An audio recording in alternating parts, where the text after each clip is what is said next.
नमस्कार मंडळी, मी किशोरी।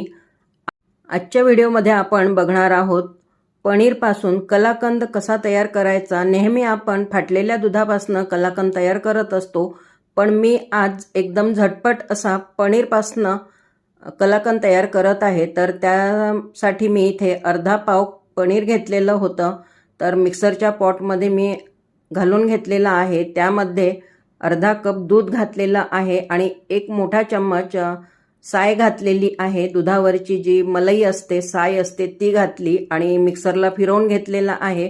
तर जे मिश्रण आहे ते अशा पद्धतीचं तयार झालेलं आहे। आता एका भांड्यामध्ये मी हे जे मिश्रण आहे ते काढून घेत आहे। त्यामध्ये आता चवीनुसार मी साखर घातलेली आहे। तुम्ही तुमच्या आवडीनुसार कमी जास्त साखर करू शकता। त्यानंतर गॅसवर ठेवून मी हे मिश्रण जे आहे ते छान असं शिजवून घेत आहे। तर एकदम घट्टसर हे मिश्रण येईपर्यंत शिजवून घ्यायचं आहे। ह्या स्टेजला सुद्धा तुम्ही गॅस बंद करू शकता जर तुम्हाला अशी कन्सिस्टन्सी आवडत असेल तर, पण मला जास्त घट्ट आवडते त्यामुळे मी थोडं जास्त शिजवून घेतलेलं आहे मिश्रण।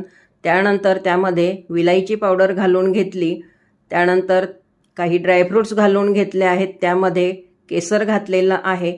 तर खूप छान असं हे पनीरपासून तयार केलेलं कलाकंद तयार झालेलं आहे।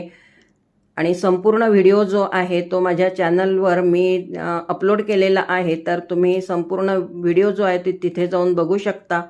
धन्यवाद।